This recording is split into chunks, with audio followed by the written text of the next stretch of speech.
Hello student, welcome to exam rewards. मैं रश्मि ओझा। आज हम कक्षा 10 क्षितिज का अध्याय 2 राम लक्ष्मण परशुराम संवाद पढ़ने जा रहे हैं। इससे पहले हमने पद पढ़े हैं और पद की जो वीडियो थी उस पर आपका जो सपोर्ट आया है उसके लिए आपको तहे दिल से धन्यवाद। तो चलिए हम इस पाठ की ओर बढ़ते हैं। यहाँ लिखा है राम लक्ष्मण परशुराम संवाद। तो संवाद का अर्थ क्या है? बातचीत करने से। इन तीनों की सभा में जो बातचीत हुई है उसको इस पाठ में हम पढ़ेंगे। तो मैं आपको पहले एक घटना बता देती हूँ कि यहाँ सीता का स्वयंवर हो रहा होता है और राजा जनक एक शर्त रखते हैं कि जो भी शिव धनुष पर प्रत्यंचा चढ़ाएगा उससे सीता का विवाह कर दिया जाएगा। एक एक कर सभी राजा प्रयास करते हैं लेकिन वो विफल हो जाते हैं। श्री राम की जब बारी आती है तो वो प्रत्यंचा चढ़ाते हैं और प्रत्यंचा चढ़ाने पर वो धनुष टूट जाता है। धनुष के टूटने की इतनी जोर से गर्जना होती है कि वो सुनकर परशुराम जी उस सभा में आते हैं और सभा में आने पर वह पूछते हैं कि किसने ये धनुष को तोड़ा है। तो वहां हम इस पाठ में वही पढ़ेंगे। तो चलिए पढ़ते हैं। नाथ शंभु धनु भंज निहारा। वे कहते हैं नाथ शंभु, कौन बोल रहा है? श्री राम बोल रहे हैं कि हे नाथ शंभु धनुष, शिव के धनुष को तोड़ने वाला, होई केहू एक दास तुम्हारा, कोई और नहीं बल्कि आपका ही एक दास हो सकता है। आएसु कहिए किन मोही। आएसु मतलब कि आइए, आज्ञा कीजिए, मुझे बताइए कि आप क्या कहना चाहते हैं। सुनी रिसाई बोले मुनि को ही। और ये बात सुनकर मुनि जो हैं, परशुराम जो हैं, वो क्रोधित हो जाते हैं। रिसाई मतलब क्रोधित हो जाते हैं और कहते हैं सेवक सो जो करे सेवकाई। सेवक कौन होता है? वो जो सेवा का कार्य करता है। अरि करनी करी है लड़ाई। यहाँ पर जो कार्य किया गया है वो लड़ाई के योग्य किया गया है। सुनहु राम जेहि शिव धनु तोड़ा। कहते हैं कि सुनिए राम, जिसने भी शिव धनुष तोड़ा है, सहस्र बाहु सम सो रिपु मोरा, सहस्त्र बाहु राजा के समान वो मेरा शत्रु है। यहाँ सहस्त्र बाहु राजा के विषय में दिया गया है तो थोड़ा सा मैं उनकी जानकारी दे देती हूँ आपको। सहस्त्र बाहु राजा था जिसकी 1000 भुजाएं थी। उनको पता चलता है कि परशुराम के पिता के पास, जमदग्नि के पास एक कामधेनु गाय है। उसको बलपूर्वक लेने का प्रयास करता है और जब वे नहीं देते तो वो ऋषि का वध कर देता है। जब ये बात परशुराम को पता चलती है कि उनके पिता का वध हो गया है तो वो सहस्त्रबाहु का वध कर देता है और इस तरीके से वो उनके पूरे कुल का नाश करने का एक संकल्प ले लेते हैं। तो यहाँ आपको सहस्त्रबाहु के विषय में मैंने आपको बताया है।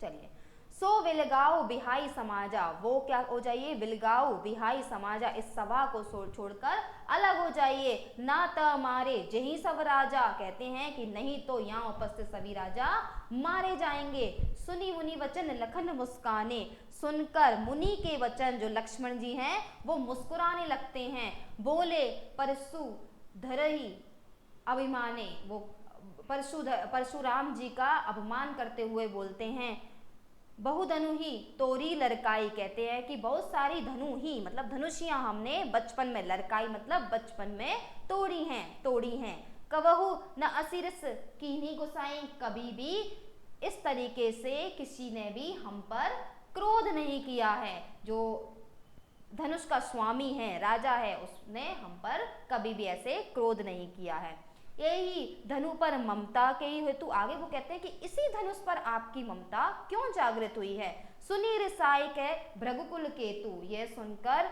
गुस्सा हो जाते हैं। भृगुकुल केतु यानी कि परशुराम जी क्रोधित हो जाते हैं। रे रप बालक कालवश बोलत तो ही न समार। आगे वो कहते हैं हे राजा के पुत्र, काल के वश में होते हुए, कौन बोल रहे हैं? परशुराम जी। काल के वश में होते हुए भी तुम संभाल के बात नहीं कर रहे हो।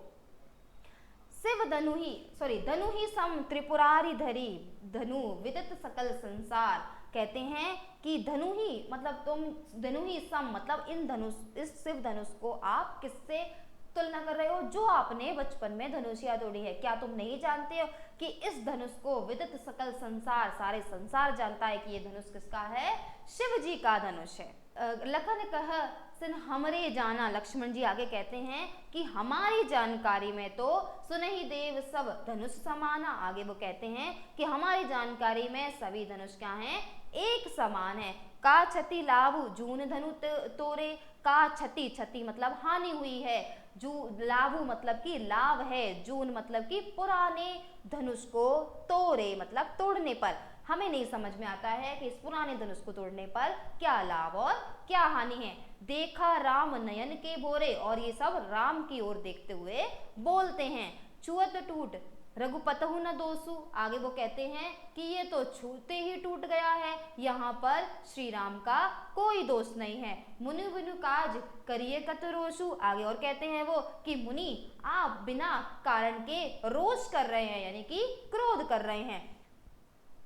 बोले चिते परशु की ओरा, और परशुराम जी परशु की अपने फरसे की ओर देखते हुए बोलते हैं, क्या बोलते हैं, रे सठ सुनहु स्वभाव न मोरा, रे सठ सुने ही स्वभाव न मोरा, हे सठ हे दुष्ट तुमने मेरे स्वभाव के बारे में नहीं सुना है। बालक बोली बदी नहीं तो ही, कहते हैं कि बालक समझकर मैं तुम्हारा वध नहीं कर रहा हूँ। केवल मुनि जड़ जान ही मोही, कहते हैं कि केवल मुनि जान कर के मुझे, केवल मुनि जान रहे हो, केवल ऋषि मुनि समझ रहे हैं मुझे। बाल ब्रह्मचारी अति कोही, मैं कौन हूँ, मैं बाल ब्रह्मचारी हूँ, और अति कोही मतलब अत्यंत क्रोधी स्वभाव का हूँ। विश्व विदित क्षत्रिय कुल द्रोही, कहते हैं कि विश्व में संसार में ये सब लोग जानते हैं कि मैं क्षत्रिय कुल का द्रोही हूँ, शत्रु हूँ। भुजबल भूपवन कीनी, कहते हैं कि मैंने अपनी भुजाओं के बल पर इस भूमि को राजाओं से विमुख कर दिया, राजाओं से रहित कर दिया। विपुल बार महिदेवन दीनी, आगे कहते हैं कि कई बार मैंने राजाओं से विमुख करके किसको दे दिया है, महिदेवन मतलब ब्राह्मणों को दान में दे दिया है। सहस बाहु भुज छेद निहारा, कहते हैं कि जो सहस बाहु है, राजा सहस बाहु है, उसकी मैंने 1000 भुजाओं को काट दिया था। परसु बिलाकू महिप कुमारा, फरसे को देख मात पितही जनी सोच वस करसी महिष किशोर, अपने माता पिता के विषय में नहीं सोच रहे हो, हे राजा के पुत्र तुम अपने माता पिता के विषय में नहीं सोच रहे हो। ये अपने फरसे को दिखाकर वो परशुराम जी बोलते हैं। गर्भन के अर्भक दलन परशु मोह अति घोर, कहते हैं कि मेरा जो फरसा है वो इतना घोर है, इतना भयंकर है कि वो गर्भ में पल रहे बच्चे का भी नाश कर देता है। आगे लक्ष्मण जी उत्तर देते हैं और कहते हैं, बेहसी लखनु बोले मृदुवानी, हंसकर लक्ष्मण जी मृदु भाषा में बोलते हैं। क्या बोलते हैं, आहो मुनिषु महावट मानी, आहो मुनिषु मतलब मैं आपको महावट मतलब कि महावट समझ रहा था। पुनि पुनि मोहि दिखाव कुटारा, और आप मुझको बार बार ये कुठारू दिखा रहे हैं, ये फरसा दिखा रहे हैं। चाहत उड़ावन फूकी पहाड़ू, कहते हैं कि और आप फूंक से पहाड़ उड़ाने की बात करते हैं। यहाँ कुम्हड़वतिया को ही ना ही, कहते हैं कि यहाँ पर कुम्हड़वतिया इतना कोमल फल कोई नहीं है, सीताफल जैसा कोमल कोई नहीं है।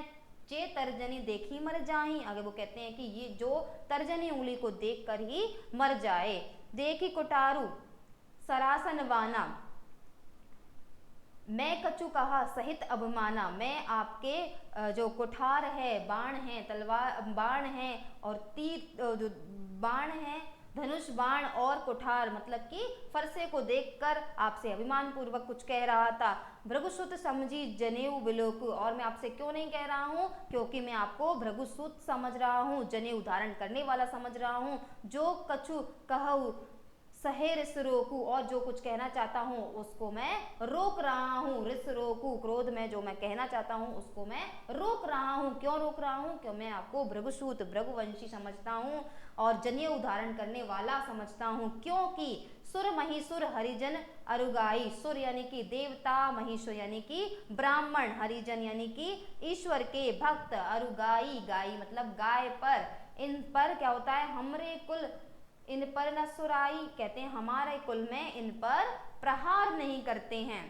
बदे पापू अपकीर्ति हारे, कहते हैं कि इन पर प्रहार करने पर, इन पर वीरता दिखाने पर क्या होता है, पाप के बंधन में बन जाते हैं और अपकीर्ति को प्राप्त होते हैं।